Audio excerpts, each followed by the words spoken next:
Hi student, हमारे YouTube channel पर आपका स्वागत है। हम पढ़ रहे थे अवकलन के अनुप्रयोग। अवकलन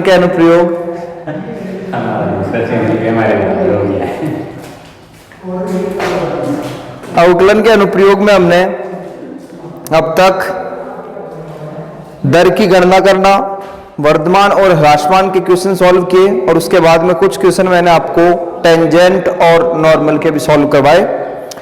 कल एक बच्चे ने मेरे को सवाल पूछा कि सर 8.2 का 12वां और 15वां सवाल सॉल्व करवा दो, तो उसका बहुत बहुत स्वागत है।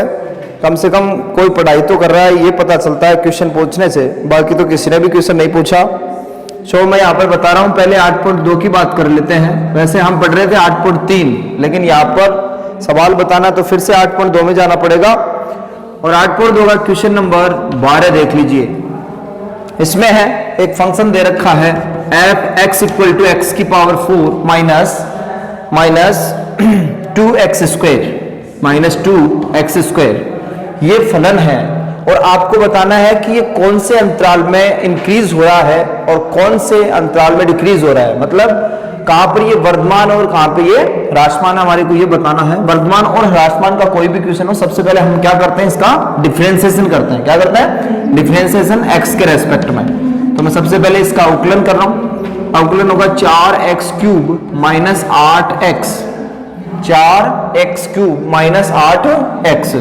फिर मैंने बताया था कि यदि बहुपद वाला क्वेश्चन है तो आप जहां तक हो सके उसके गुणनखंड कर लेना और उसके बाद में उसको 0 के बराबर करके x की वैल्यू निकाल लेना। यही तो बताई थी बात। तो यहां पर क्या इसके गुणनखंड हो रहे हैं? तो बिल्कुल यहां पर इसके गुणनखंड हो रहे हैं, वो भी 4, और यहां से x को बनाएगा तो अंदर क्या बचेगा बच्चों? x square minus 2 x square. Sorry, यहां पर जो है ये 4 होगा, 8 कहां से हो गया? 4 ही होगा ना ये तो भाई। घात पहले घात में से एक कम करोगे तो 4 ही होगा इसमें। तो फिर यहां से जब 4x कॉमन लोगे तो 1 बचेगा। इसके आगे यदि हम गुणनखंड करते हैं तो ये होगा 4x, x माइनस 1 और x प्लस 1, इस तरीके से। ठीक है, तो यहां तक मेरे हिसाब से किसी को कोई प्रॉब्लम नहीं है। सबसे पहले हमारे को क्या करना है? इसका अवकलन करना है। अवकलन करने के पश्चात में इसका क्या करना है? गुणनखंड करना है। और गुणनखंड करने के पश्चात हम 0 के बराबर करते हैं किसको? f डैश x को, और x की वैल्यू निकालते हैं। तो इसको 0 के बराबर करके यदि आप x की वैल्यू निकालोगे तो कितनी वैल्यू आएगी? 3 आएगी। एक तो x बराबर 0, x बराबर 1 और x बराबर -1। तो यहां से x की कितनी वैल्यूज आ गई? 3 वैल्यू आई है, ध्यान रख लेना। 0, 1, -1। फिर जो x के मान आते हैं उनको हम संख्या रेखा पर दर्शाते हैं। तो सबसे छोटा मान कौन सा है इसमें? -1, फिर कितना है? 0, और फिर कितना है? 1 है। ठीक है बच्चों, तो इस तरीके से आपके पास में कितने अंतराल आ गए? 1, 2, 3, 4 अंतराल है। एक तो है 1 से अनंत तक, 0 से 1, -1 से 0, अनंत से -1 तक। ठीक है, अब प्रत्येक अंतराल में आप f डैश x का चिन्ह देखते हो, ध्यान रख लेना, f डैश x का। और f डैश x का चिन्ह कहां से देखते हैं? लास्ट वाला जो f डैश x है वहां से देखते हैं। ठीक है, तो इस अंतराल में यदि मैं f डैश x का चिन्ह देखता हूं तो इस अंतराल का क्या मतलब है कि यहां पर x का मान 1 से ज्यादा है। तो जो x दिख रहा है उसमें x की जगह 1 से ज्यादा मान लिखोगे। 1 से ज्यादा लिखोगे तो ये प्लस में आएगा, ये भी प्लस में आएगा, ये भी प्लस में आएगा, मतलब यहां पर आ गया प्लस। तो फिर इंटरचेंज कर दो, माइनस प्लस माइनस। तो यहां से आप आराम से बता सकते हो कि ये जो 2 अंतराल हैं प्लस वाले, इनमें तो वर्धमान है, और ये जो माइनस वाले हैं इनमें ह्रासमान है। तो वर्धमान का अंतराल कौन सा है यहाँ पे? वर्धमान का अंतराल बच्चों -1 से 0 और यूनियन -1 से 0 यूनियन 1 से इनफाइनाइट। ठीक है, दूसरी यदि हम यहाँ पर ह्रासमान की बात करते हैं कि ये कहां पर डिक्रीज हो रहा है, तो डिक्रीज हो रहा है माइनस वाले अंतराल में। तो माइनस अनंत से -1 और यूनियन 0 से 1। तो इस तरीके से इसका ये आंसर हो जाएगा। ठीक है, इसके बाद में हम इसका 15वां क्वेश्चन जो है उसको सॉल्व करते हैं। ये 15वां जो क्वेश्चन है उस उदाहरण के हिसाब से होगा। एक उदाहरण बताया था मैंने आपको इसी तरीके का, तो सेम उसी तरीके से आपको करना है। 15वां उदाहरण है, इसमें ए का वह न्यूनतम मान ज्ञात कीजिए। अंतराल नहीं पूछ रहा है इसमें, मान ज्ञात कीजिए। अंतराल पूछता है तो इक्वल टू का साइन नहीं लगाते, अंतराल पूछता है तो इक्वल टू का साइन नहीं लगाते। यहां पर पूछता है इसका मान, और जब भी मान पूछता है आप इक्वल टू का साइन लगा लेना, क्योंकि यहां पर जब भी मान पूछेगा तो वहां पर निरंतर वर्धमान की बात नहीं कर रहा, ये सिर्फ वर्धमान की बात कर रहा है। और जब सिर्फ वर्धमान की बात करते हैं तो वहां पर ग्रेटर देन इक्वल टू का साइन भी हम लेते हैं। भाई एफ डैश एक्स की वैल्यू 0 से ज्यादा होनी चाहिए। तो एक न्यूनतम मान ज्ञात कीजिए जिसके लिए फलन, तो यहां पर फलन जो दे रखा है बच्चों क्वेश्चन नंबर 15 में, वो दे रखा है f x equal to x square plus a x plus 5, ये तो दे रखा है। और यहां पर x की वैल्यू जो लेनी है वो 1 से 2 तक लेनी है। x की वैल्यू जो आपको लेनी है वो 1 से 2 तक लेनी है। तो मैंने आपको बताया था उदाहरण में कि जब आप किसी फलन का अवकलन करो और अवकलन करने के पश्चात एक घातीय बहुपद प्राप्त होता है और वहां से आपको किसी चर का इंटरवल ज्ञात करना हो तो हम क्या करते हैं, एफ डैश एक्स का परिसर निकालते हैं। एफ डैश एक्स का परिसर निकालते हैं, एफ एक्स का परिसर नहीं, एफ डैश एक्स का परिसर निकालते हैं। तो यहां पर सबसे पहले मैं इसका क्या करूंगा, अवकलन करूंगा, तो वो होगा 2x प्लस ए, क्योंकि ए तो कांस्टेंट है, यहां पे ए कांस्टेंट माना जाएगा, ए की वैल्यू हमारे को निकालनी है। तो f dash x equal to हो गया 2x प्लस ए। अब मैं यहां पर एफ डैश एक्स का परिसर निकाल रहा हूं, एफ डैश एक्स का परिसर। भाई इसका अधिकतम मान कितना होगा और न्यूनतम मान कितना होगा, तो उसके लिए आपको यहां से लिखना पड़ेगा। भाई वर्धमान है, वर्धमान इसका मतलब ज्यादा मान पर x का जो ज्यादा मान है उस पर एफ डैश एक्स का ज्यादा मान आएगा, कम वाले पे कम आएगा, सीधी सी बात ये है। तो जैसे ही आप x की जगह 1 लिखोगे कितना आएगा, 2 प्लस ए आएगा, और x की जगह जैसे 2 लिखोगे तो क्या आएगा, 4 प्लस ए आएगा, यही तो आएगा। इसका मतलब यह है कि एफ डैश एक्स का कम से कम मान कितना है, 2 प्लस ए, और ज्यादा से ज्यादा कितना है, 4 प्लस ए। अब ये वर्धमान है, वर्धमान होने का मतलब एफ डैश एक्स का मान हमेशा ही किससे ज्यादा होना चाहिए, 0 से ज्यादा होना चाहिए। मतलब ये एफ डैश एक्स का मान है, किसका मान है, एफ डैश एक्स का मान है, और इसका मान हमेशा ही किससे ज्यादा होना चाहिए, 0 से ज्यादा होना चाहिए। तो इस अंतराल का मान हमेशा ही 0 से ज्यादा कब होगा, जब इसका कम वाला मान 0 से ज्यादा होगा। तो यहां पर आप लिखोगे चूंकि फलन वर्धमान है, फलन वर्धमान है, इसलिए एफ डैश एक्स का मान ग्रेटर देन इक्वल टू 0 होना चाहिए, ग्रेटर देन इक्वल टू 0 होना चाहिए, क्योंकि यहां पर मान पूछ रहा है तो मैंने इक्वल टू का साइन भी लगा दिया। अब एफ डैश एक्स का मान ग्रेटर देन इक्वल टू 0 तभी हो सकता है जब इसका मिनिमम मान जो है वो ग्रेटर देन इक्वल टू 0 हो। इसलिए मैं यहां पर क्या बोल रहा हूं कि 2 plus a greater than equal to 0। तो यहां से पता चलता है कि ए की जो वैल्यू है वो होगी -2 के बराबर या फिर -2 से ज्यादा। तो मान पूछ रहा है तो ए का मान कितना हो गया, बताओ किसके बराबर है, -2 के बराबर है। ठीक है, तो शायद ये बात आपके समझ में आई होगी। जब भी ऐसा क्वेश्चन एग्जाम में आता है तो आपको यही करना है, इसमें सबसे पहले अवकलन करना, अवकलन करने के पश्चात एफ डैश एक्स का परिसर निकाल लेना, परिसर निकालने के पश्चात जो मिनिमम मान है उसको ग्रेटर देन इक्वल टू 0 कर देना। इक्वल टू तो तब लगाना है जब वैल्यू नहीं पहुंचे, अंतराल पहुंचता है, सॉरी इक्वल टू तो तब लगाना है जब वैल्यू पहुंचे, और इक्वल टू का चिन्ह तब नहीं लगाना है जब क्या पहुंचे, अंतराल पहुंचे। ठीक है, और ऐसे ही मैंने एक द्विघात वाला क्वेश्चन भी आपको बताया था जिसमें अवकलन करने के बाद में द्विघात आती है, तो द्विघात की वैल्यू 0 से ज्यादा या 0 के बराबर कब होती है, ये भी मैंने आपको वीडियो में बता दिया। वैसा क्वेश्चन भी आप सॉल्व कर सकते हो। तो इस तरीके से बच्चों ये दोनों क्वेश्चन हमने सॉल्व कर लिए हैं। फिर भी यदि कोई प्रॉब्लम आपको होती है तो फिर से आप मेरे को क्वेश्चन पूछ सकते हो।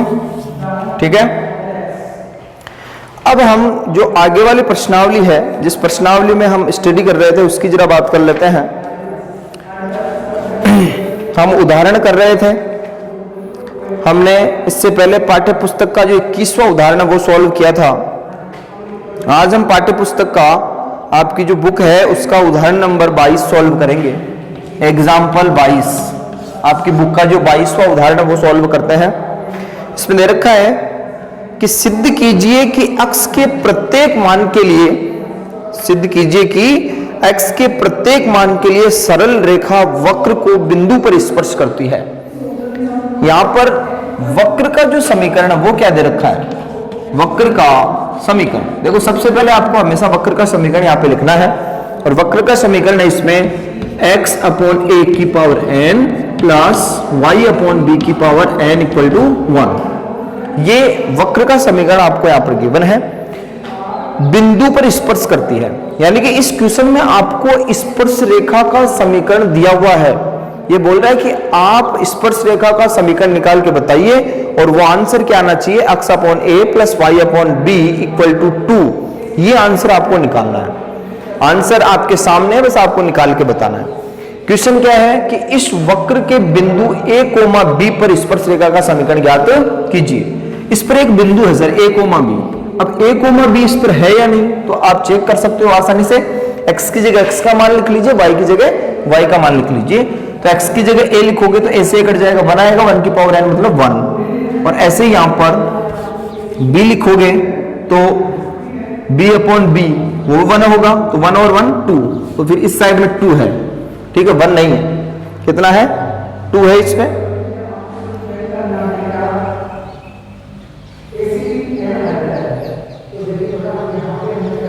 वक्र को बिंदु पर स्पर्श करती है, यहां पर 2 होना चाहिए, क्योंकि हम किसी भी वक्र के लिए स्पर्श रेखा का समीकरण या अभिलंब का समीकरण तभी ज्ञात कर सकते हैं जब वो बिंदु वक्र पर स्थित हो। और यदि मैं यहां पर 1 लेता हूं, यहां पर 1 लेता हूं, तो फिर आपको पता चलेगा कि ये बिंदु इसको संतुष्ट नहीं कर रहा। आपकी बुक में शायद यहाँ पे 1 दे रखा है, 2 कर लेना। x की जगह a लिखोगे और y की जगह b लिखोगे कि 2 के बराबर 2 ही तो होगा, तभी तो ये बिंदु इस पर माना जाएगा। क्वेश्चन हमारा यह है कि वक्र का जो समीकरण है, इस वक्र पर एक बिंदु है a, b जिस पर हमें स्पर्श रेखा का समीकरण ज्ञात करना है। देखो, स्पर्श रेखा का समीकरण ज्ञात करना चाहते हो तो आपके पास में 2 चीजें होनी चाहिए। एक तो वो जहां से स्पर्श रेखा गुजर रही है, तो कहां से गुजर रही है a, b से, और एक स्पर्श रेखा की प्रवणता। तो बताओ स्पर्श रेखा की प्रवणता हम कैसे निकालते हैं। स्पर्श रेखा की प्रवणता निकालने के लिए दिए हुए वक्र का समीकरण जो है उसका हम x के सापेक्ष अवकलन करते हैं। तो ये जो वक्र का समीकरण है इसका x के सापेक्ष अवकलन कर लेते हैं। x के सापेक्ष अवकलन करने पर, x के सापेक्ष अवकलन करने पर तो पहले इसका करेंगे और पहले किसका होगा, पावर का। पावर पहले और पावर में से 1 कम, ठीक है। अब अंदर वाले का करेंगे तो x का कितना हो जाएगा 1, तो बच गया क्या 1 अपॉन a। ऐसे इसका यदि हम डिफरेंशिएशन करते हैं तो पावर पहले और पावर में से 1 कम करोगे तो n-1 होगा। अब अंदर वाले का करें तो y का क्या होगा dy बाई dx, और साथ में क्या आएगा 1 अपॉन b, तो 1 अपॉन b y का हो गया dy बाई dx, और 2 का कितना हो गया बच्चों 0, ठीक है। अब इसको सॉल्व करके हम किसका मान निकालेंगे, dy बाई dx का मान निकालेंगे। तो यहां पर देख सकते हो आप कि ये n कॉमन आकर के कहां मिल जाएगा, 0 में मिल जाएगा। तो मैं यहां पर direct he dy by dx का मान निकाल रहा हूं कौन से बिंदु पर, a, b पर, यानी कि इसमें मैं यहीं पर x की जगह a और y की जगह b लिख रहा हूं। x की जगह a और y की जगह b लिख रहा हूं। तो x की जगह जब आप a लिखोगे तो यहां पर देखो a से a कट जाएगा, 1 बचेगा, 1 की पावर n-1, मतलब ये तो 1 ही हो गया पूरा। तो यहां पर क्या बच गया 1 अपॉन a बच गया। ऐसे ये भी कितना हो गया 1 हो गया, तो यहां पर बच गया 1 अपॉन b। तो यहां से यदि आप dy बाई dx की वैल्यू निकालोगे तो कितना आएगा, ये तो पक्षांतरित हो जाएगा -1 अपॉन a, और जब ये इसके नीचे जाएगा तो आंसर क्या आएगा b अपॉन a, वो भी किसका माइनस का, तो minus b upon a answer आ गया। ये बिंदु a, b पर स्पर्श रेखा की प्रवणता है, बिंदु a, b पर स्पर्श रेखा की प्रवणता है, ठीक है। तो आपने यहाँ पर स्पर्श रेखा की प्रवणता निकाल ली, प्रवणता आपने निकाल ली, बिंदु आपको दिया हुआ था। तो बिंदु और प्रवणता जब आपके पास में, तो क्या आप स्पर्श रेखा का समीकरण नहीं निकाल सकते, निकाल सकते हो। तो स्पर्श रेखा का समीकरण क्या होगा, यहाँ पे स्पर्श रेखा का समीकरण y माइनस y1, y1 कितना है b बराबर m x minus x1, x minus x1, ठीक है। जहां से स्पर्श रेखा गुजर रही है वही तो है x1 y1, तो y माइनस y1 बराबर m x माइनस x1। अब इसको सॉल्व कर लीजिए, तो यहां पर वज्र गुणा करोगे तो क्या होगा ay माइनस ab, और इसको मल्टीप्लाई करोगे तो ये हो जाएगा माइनस bx और प्लस ab।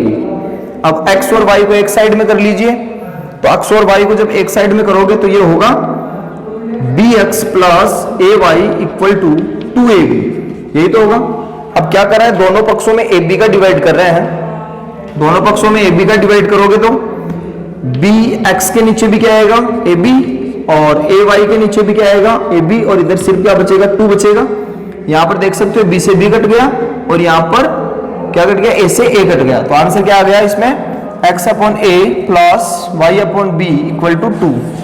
यही तो है आंसर आपकी बुक में कि बिंदु A, B पर स्पर्श रेखा का समीकरण क्या होगा। तो फिर यही होगा इसमें, ठीक है। तो जब भी किसी बिंदु पर स्पर्श रेखा का समीकरण ज्ञात करना हो, आप प्रवणता निकाल लेना, और प्रवणता निकालने के बाद में सूत्र लगा देना y माइनस y1 बराबर m x माइनस x1, ठीक है। अब प्रश्नावली में आ जाइए, प्रश्नावली 8.3। पहला क्वेश्चन है, वक्र के बिंदु पर स्पर्श रेखा की प्रवणता ज्ञात कीजिए। ये क्वेश्चन आपको सॉल्व करना है। बोल रहा है बिंदु x बराबर 2 पर स्पर्श रेखा की प्रवणता, स्पर्श रेखा का समीकरण नहीं निकालना, इसमें स्पर्श रेखा की प्रवणता ज्ञात करनी है। तो प्रवणता ज्ञात करने के लिए आप इसमें x के सापेक्ष क्या करोगे, अवकलन करोगे, और x की जगह 1 लिख देना, 1 नहीं 2, क्योंकि x का मान 2 दे रखा है। तो सबसे पहले आप x के रेस्पेक्ट में इसका अवकलन कर लेना, और अवकलन करने के पश्चात x की जगह 2 लिखोगे, आंसर आ जाएगा। दूसरा क्वेश्चन है इसमें, वक्र के बिंदु x बराबर 10 पर स्पर्श रेखा की प्रवणता, वही बोल रहा है, सेम इक्वेशन है दोनों। दूसरे में भी क्या करना है, y का x के सापेक्ष अवकलन कर लेना। अब यहाँ पर अवकलन आप कैसे करोगे, अंश बटे हुए हर वाले फॉर्मूले से, और फिर जो अवकलन है उसमें x की जगह 10 लिखोगे, आपका आंसर आ जाएगा, ठीक है। तीसरा क्वेश्चन है, वह बिंदु ज्ञात कीजिए जहां वक्र की स्पर्श रेखा, जहां वक्र की स्पर्श रेखा की प्रवणता 2/3 है। अब ये इंपॉर्टेंट क्वेश्चन हो सकता है।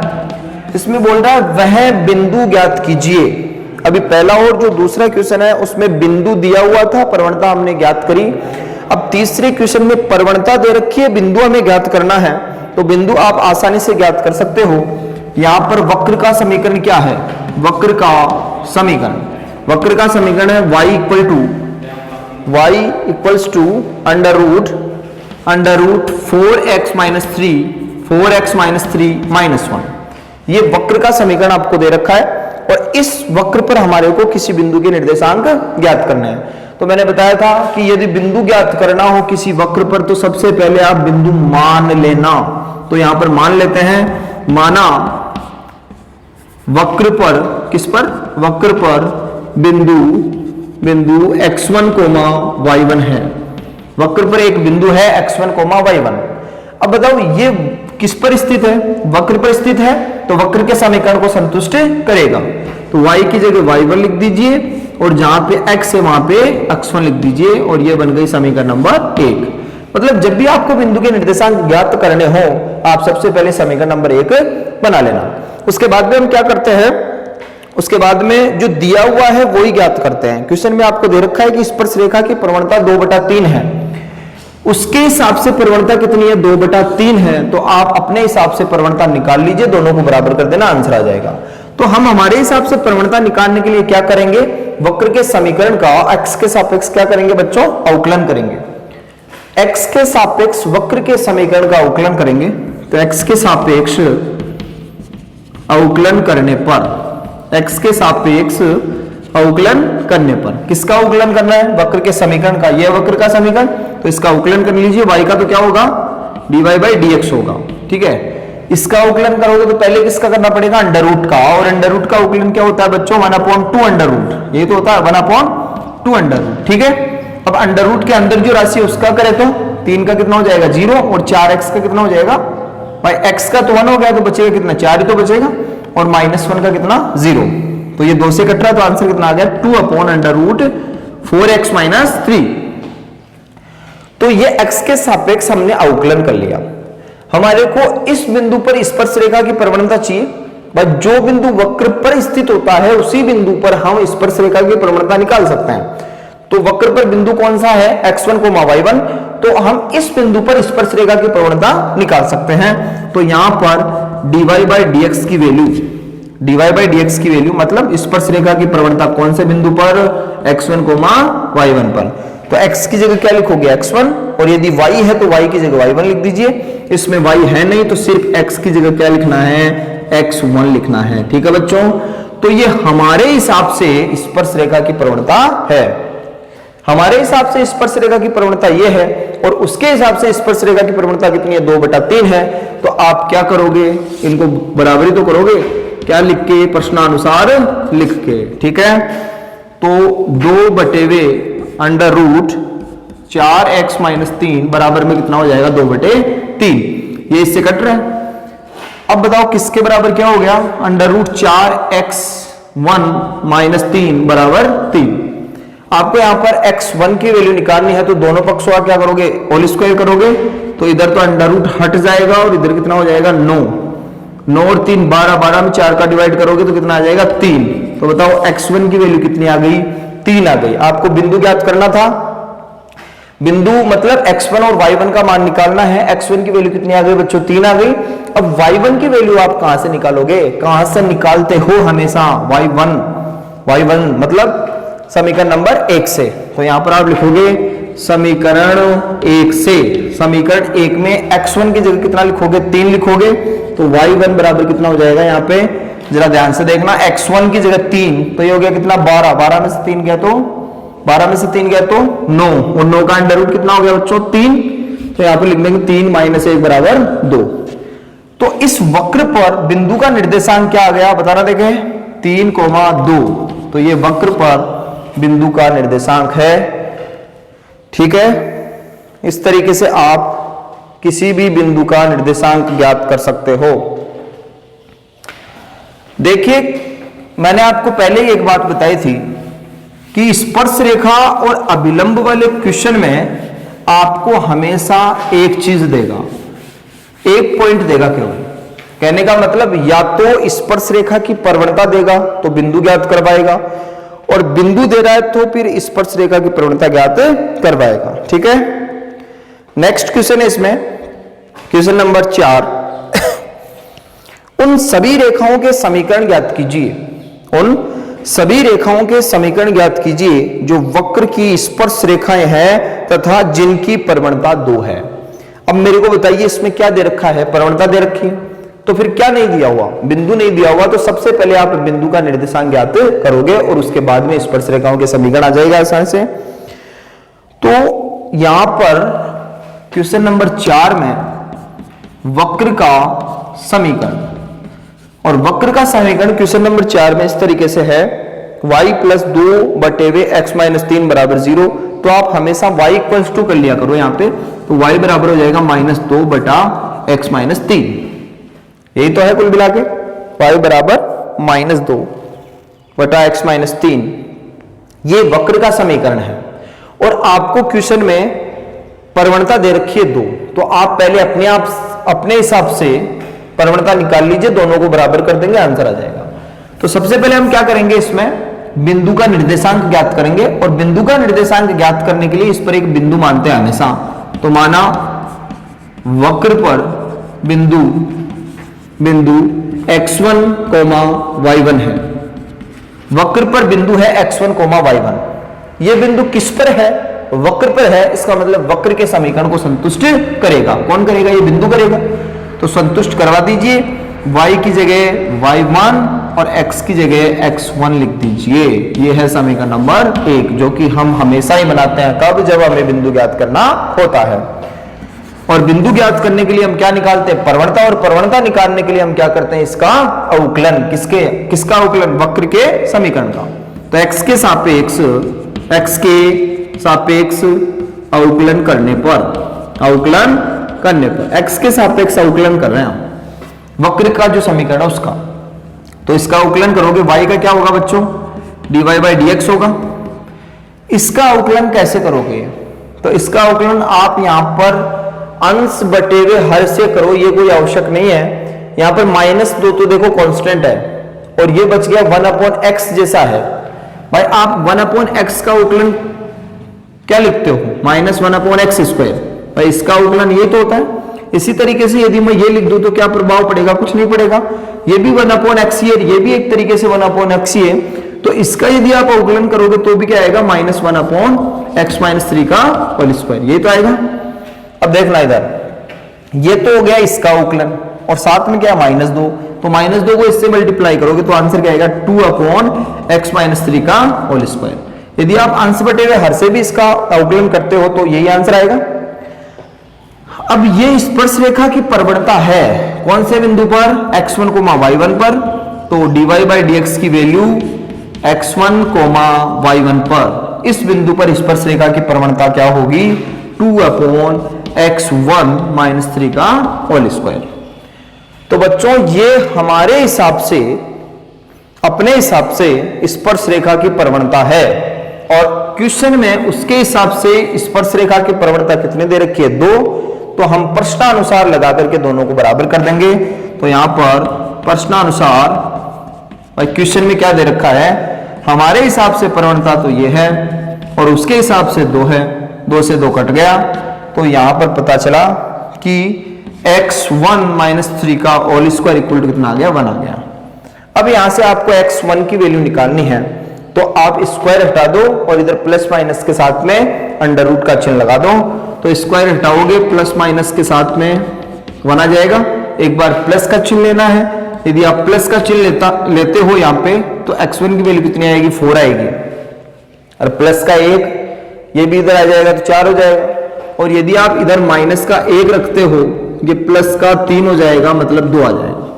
तो x1 की कितनी वैल्यू आई है आपके पास में 2 वैल्यू आई।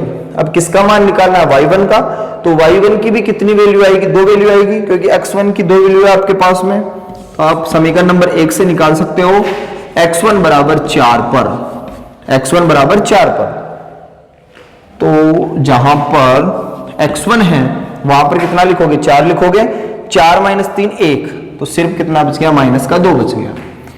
फिर x1 बराबर 2 पर, जहां पर x1 है वहां पर 2 लिख लो एक बार, तो यहां पे 2 लिखोगे तो -1 मतलब प्लस का 2 हो जाएगा, प्लस का 2। अतः